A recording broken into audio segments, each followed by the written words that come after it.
The massive alien ship appeared above New York without warning. It hung in the morning sky like a silver cloud, its smooth surface reflecting the sunlight.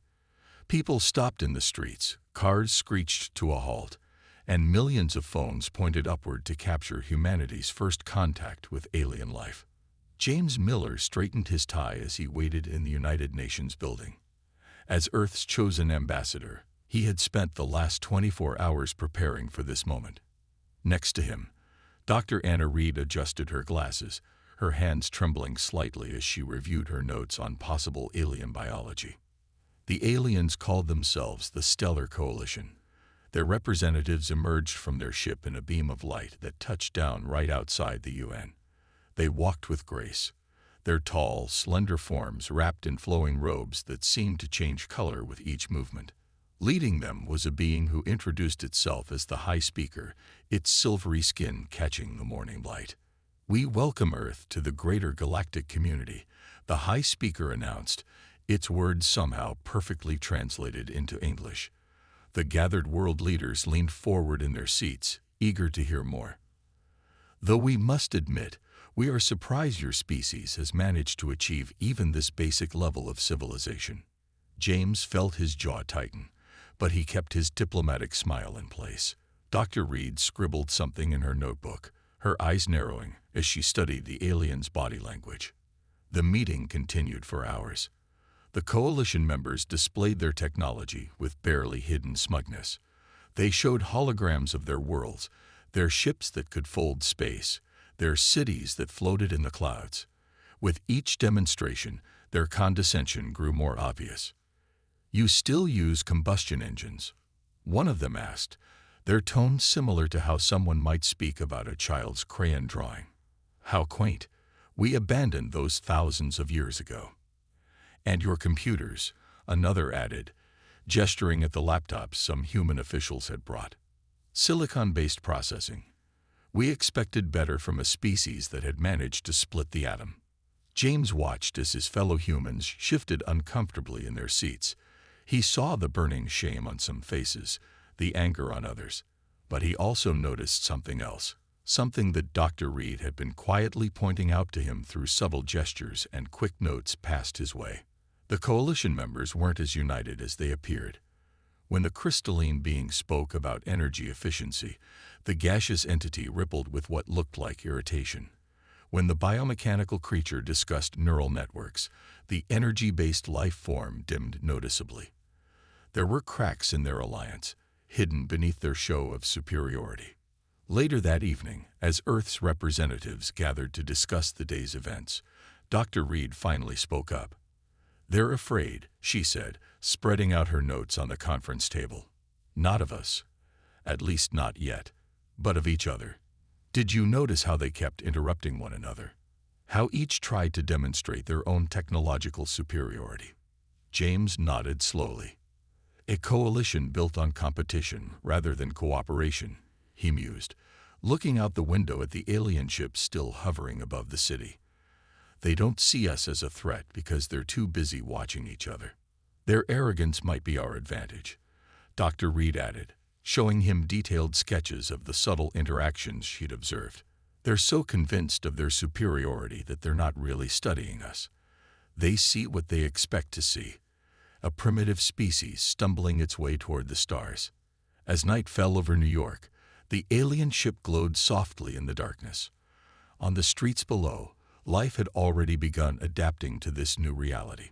Street vendors sold alien watching telescopes, children played with makeshift silver robes, and social media buzzed with memes about the condescending visitors from space.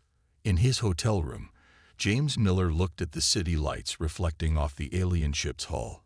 Tomorrow, they would begin formal diplomatic relations with the Stellar Coalition. The aliens had graciously offered to set up research stations on Earth to help guide humanity toward proper civilization. Their smug generosity made his stomach turn, but he kept thinking about what Dr. Reed had said. Let them underestimate Earth. Let them dismiss humanity as primitive. Let them set up their stations and play their political games. Because sooner or later, they would learn what humans had always known.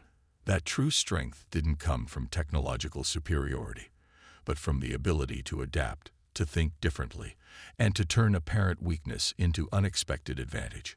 Above the city, the alien ship continued its silent watch, unaware that Earth was far more than what it seemed. 3 months after first contact, Tom Walker stood at the edge of the Nevada desert, watching the aliens build another one of their research stations.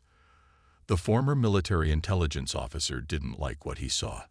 The station's walls were too thick, its foundations too deep, and its defense systems too numerous for a simple scientific outpost. He took photos with an old film camera, the kind that couldn't be hacked or tracked. The coalition members found such technology amusing, often laughing at humans for still using primitive mechanical devices. Their mockery made it easy to move around their facilities unnoticed. After all, who would suspect someone using such outdated equipment? "Sir," his assistant called from their dusty jeep. "That's the 12th station this month. Same design as the others." She handed him a paper map marked with red dots, each one showing a coalition facility. The pattern was clear now. They were creating a network, carefully positioned around major cities and military bases. Back at the UN, James Miller faced another day of dealing with competing alien delegations. The coalition was falling over itself to offer Earth exclusive trade deals. The crystalline Astrans promised to upgrade Earth's entire power grid. The gaseous beings called mists offered revolutionary medical technology. The energy-based luminars wanted to enhance Earth's communication systems. Each offer came with the same condition. Earth had to work with them alone. "Think of it as adopting a promising but backward child," the Astran representative said, its crystal body gleaming under the conference room lights. "We only want what's best for your species." The Luminar representative flared brightly in disagreement. "Surely Earth would benefit more from our guidance. The Astran's technology is almost as primitive as humanity's." Dr. Anna Reed watched from her corner of the room, recording every interaction. The tensions between coalition species had grown worse over the past months. Their polite mask of unity was cracking, revealing the power struggle beneath. That evening, Tom Walker's report landed on James Miller's desk. The ambassador read it twice, his face growing darker each time. The photos and maps told a story that the coalition didn't want them to see. Those research stations formed a strategic grid across Earth's surface. If they were ever activated for military purposes, they could paralyze the planet's defenses in minutes. "We need to show this to the Security Council," Dr. Reed said, spreading the photos across the table. "But we have to be careful. If the coalition realizes we're suspicious—" James nodded. "They still think we're too primitive to understand their technology or recognize their true intentions. That's our advantage right now." The next day, Earth's military satellites recorded unusual activity in deep space. Coalition ships were gathering at the edge of the solar system, far more than necessary for their supposed scientific mission. Each species seemed to be building up its own fleet, watching the others with growing suspicion. Tom Walker drove past another research station, this one outside Chicago. He noticed how the Astrans and Luminars worked on separate sides of the facility, never mixing, always watching each other. The air was thick with tension, like the moment before a storm breaks. In his regular report to the UN, he wrote, "They're not preparing to help us. They're preparing to fight each other, and they're getting ready to use Earth as their battlefield." Earth's governments began quiet preparations, all while maintaining a facade of naive gratitude toward their alien benefactors. Military units were dispersed, vital infrastructure was hardened, and ancient bunkers were quietly reopened and modernized. The coalition members remained oblivious, too caught up in their own rivalry to notice Earth's subtle movements. They continued to build their stations, expand their presence, and mock humanity's simple technology. Each species was so focused on outmaneuvering the others that they failed to see the quiet determination in the eyes of their human hosts. As another alien ship descended through Earth's atmosphere, its lights painting the clouds in strange colors, Tom Walker thought about how the coalition's greatest weakness was their absolute certainty in their own superiority. They saw Earth as nothing more than a primitive playground for their political games. They would learn their mistakes soon enough. But by then, it would be too late. The first explosion lit up the night sky over Moscow like a second sun. The Astran research station erupted in a shower of crystalline shards, its remains scattering across the snow-covered ground. Minutes later, the Luminar facility in Beijing burst into waves of pure energy, sending blackouts rippling across the city. The centuries-old peace between the coalition species had finally shattered. Tom Walker stood in the Pentagon's command center, watching as red dots appeared on the global display. Each dot marked another battle between alien factions. The Astrans and Luminars had dropped all pretense of unity, turning Earth into their battlefield without warning or regard for its inhabitants. "They're not even trying to hide it anymore," he said, pointing to the satellite feeds. Alien warships emerged from hidden compartments in the research stations, rising into the sky like angry hornets. The stations were never meant for research. They were forward military bases, waiting for this moment. In New York, James Miller rushed through the chaos in the UN building. The coalition representatives had abandoned their diplomatic masks, openly threatening each other with destruction. The Astran speaker's crystalline body pulsed with rage as it faced the glowing form of the Luminar delegate. "Earth's resources belong to us by right," the Astran thundered, its voice cracking like breaking glass. "Your kind has no claim here." The Luminar flared blindingly bright. "Your primitive crystal-based technology is obsolete. We will bring true enlightenment to this sector." Dr. Anna Reed pulled James aside as the aliens continued their argument. "Look at their energy readings," she whispered, showing him her scanner. "Both sides are powering up weapons. We need to evacuate the building now."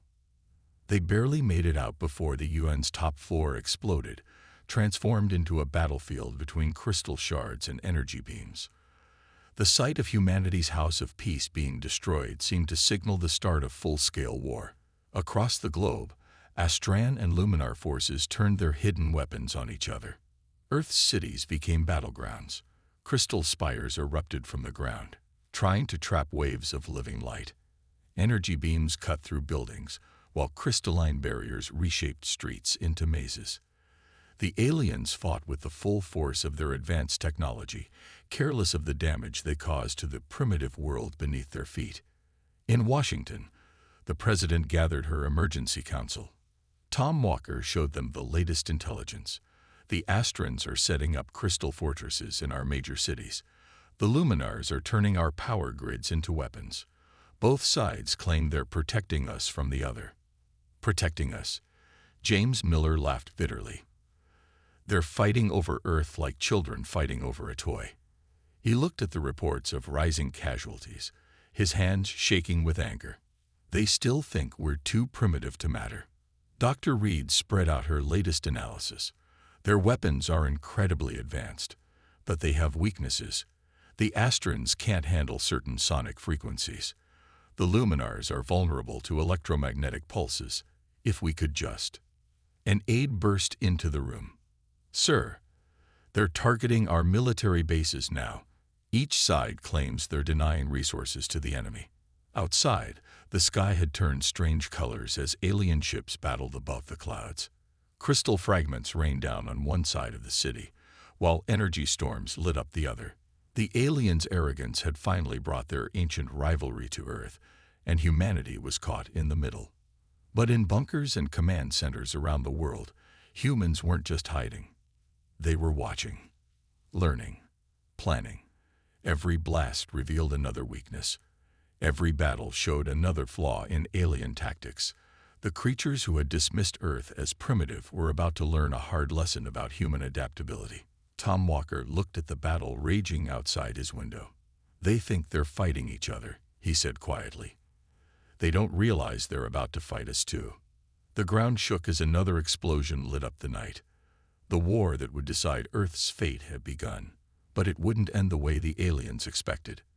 After all, humanity had one advantage they didn't know about. the ability to learn from their enemies' mistakes. General Maria Torres watched the alien battle from an underground command center in the Rocky Mountains. The bunker's old concrete walls, considered primitive by the Coalition's standards, had proven surprisingly good at hiding from alien sensors.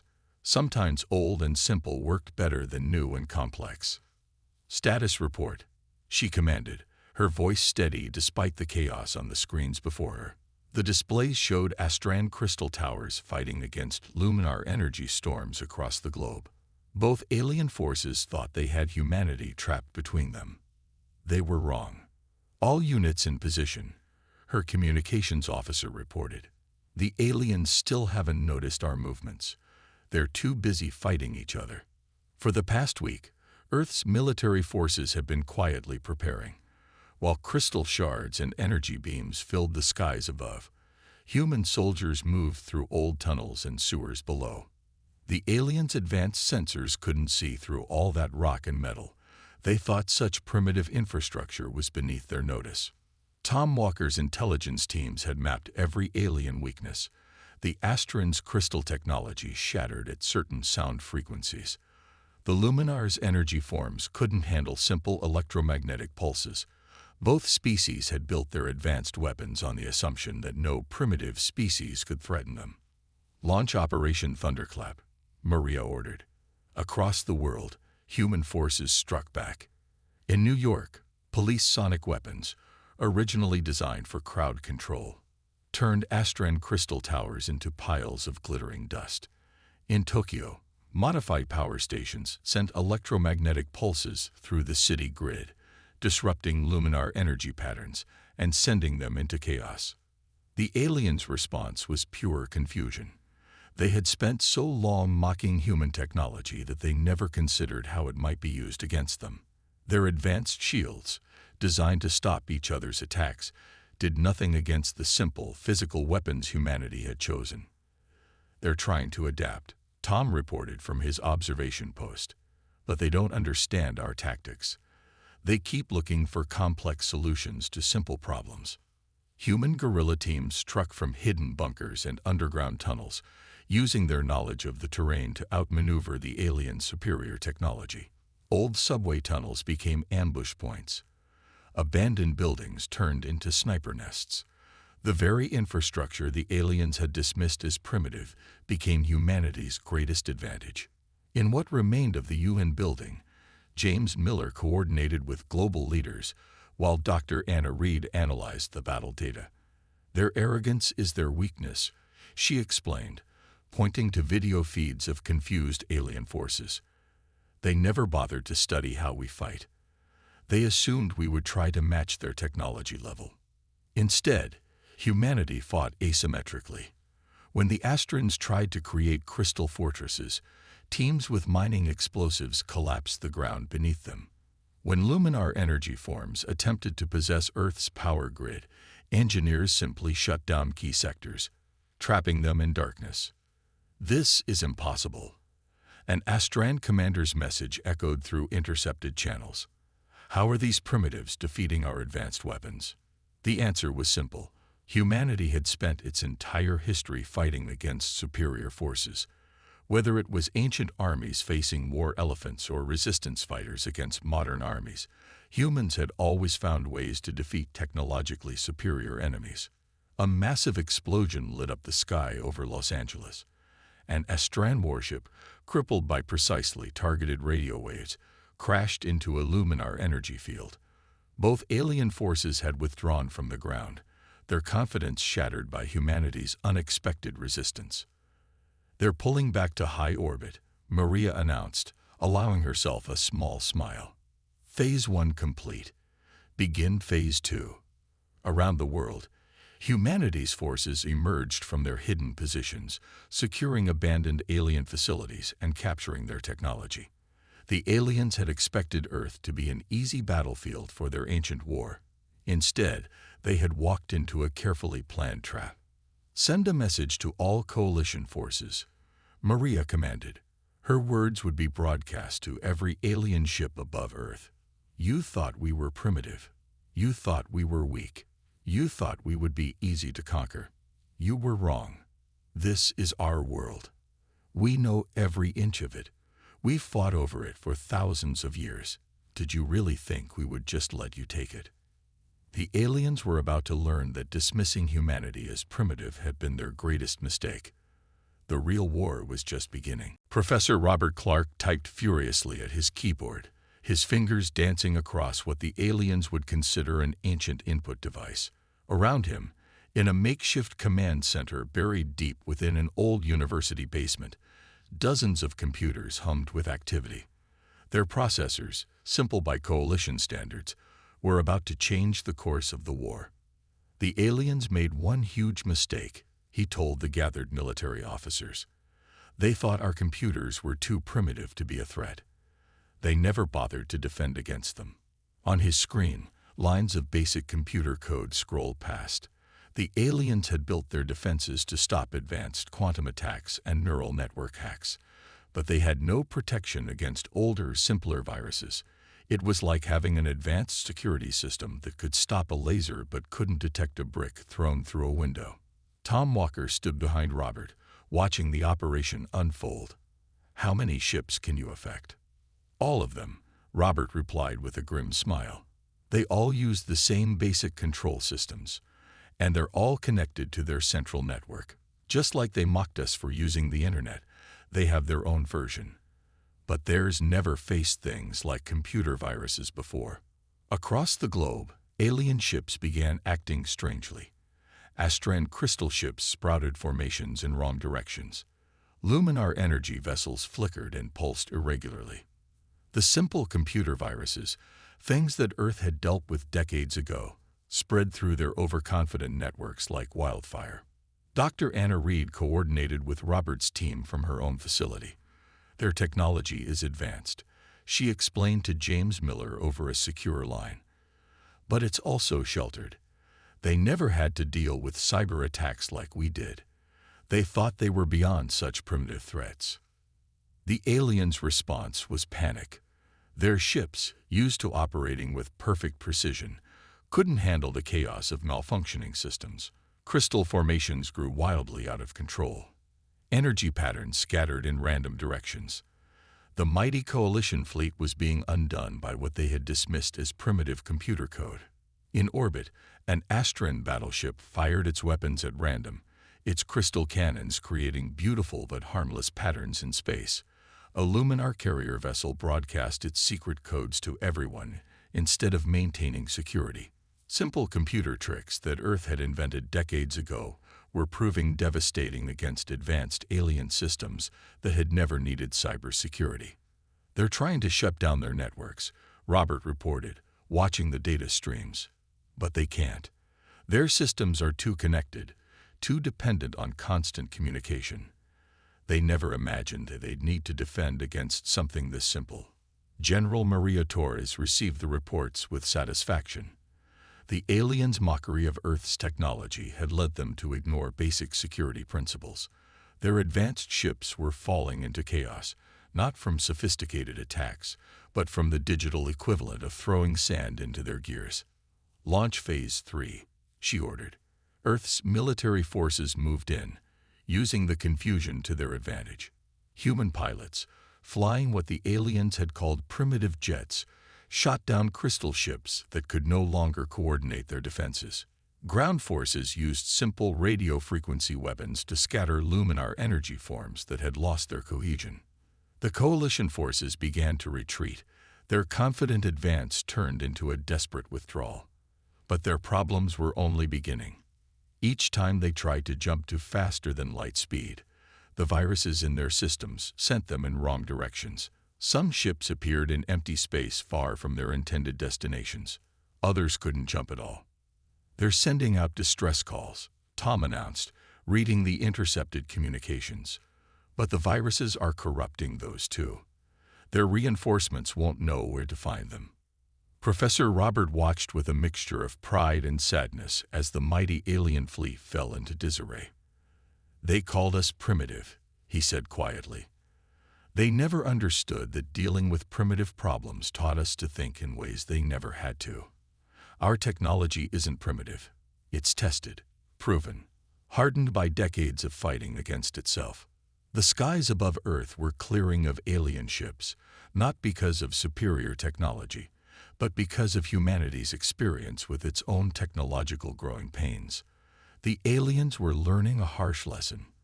Sometimes the simple solutions were the most effective, and underestimating primitive technology could be a fatal mistake. The first alien ship landed peacefully outside the ruins of the UN building, but this time it was different. The vessel wasn't pure crystal like the Astran ships, nor was it made of pure energy like the Luminars. Instead, it combined elements of both, with streaks of familiar human metal mixed in its design. Dr. Anna Reed met the ship's crew in a makeshift meeting room. 3 alien species emerged: a group of smaller Astran crystals, 2 Luminar energy forms, and several representatives from the methane-breathing mists. They had come not to fight, but to talk. "We were wrong about Earth," the lead Astran said, its crystal form dimmed with humility. "What we saw as primitive was actually something we had forgotten: the strength of adaptation. The past week had changed everything." As more coalition species watched Earth's defensive tactics succeed, they began to question their own assumptions. The humans weren't winning through advanced technology, but through creative uses of simple solutions. It was a way of thinking the aliens had lost in their rush for technological advancement. Tom Walker observed the meeting from a distance, still cautious after everything that had happened. But even he had to admit this felt different. The aliens weren't talking down to humans anymore. They were asking questions, showing genuine interest in understanding Earth's methods. "Your computer viruses," a Luminar representative glowed softly as it spoke. "They're so basic that our advanced defenses didn't even see them as threats. But they worked better than any quantum attack could have. We want to learn how you think of such solutions." Dr. Reed started working with mixed teams of human and alien scientists. In secure labs around the world, they began combining Earth's practical approach with alien advanced technology. The results were surprising even to the aliens. "Look at this," she showed James Miller, pointing to a new defensive shield design. "We combined simple Earth metals with Astran crystals. The crystals enhance the metal's natural properties, while the metal provides stability the crystals never had before. It's stronger than either technology alone." More coalition species began arriving, not to conquer, but to collaborate. They had watched the Astrans and Luminars, the 2 most technologically advanced species, fail against Earth's primitive defenses. Now they wanted to understand this different approach to progress. Inside a converted aircraft hangar, human engineers worked alongside alien technicians. They taught each other, shared ideas, and found new ways to solve old problems. The aliens brought their advanced science, while humans contributed their experience in dealing with limitations and finding creative solutions. "It's not about having the most advanced technology," Professor Robert explained to a group of fascinated alien scientists. "It's about understanding the fundamental principles and using them creatively. Sometimes the simplest solution is the best one." The aliens learned that humanity's primitive technology had something theirs lacked: resilience. Earth's tools and weapons were designed to work under almost any conditions, to be repaired with basic materials, to keep functioning even when damaged. The aliens' advanced technology, while powerful, was often too specialized, too dependent on perfect conditions.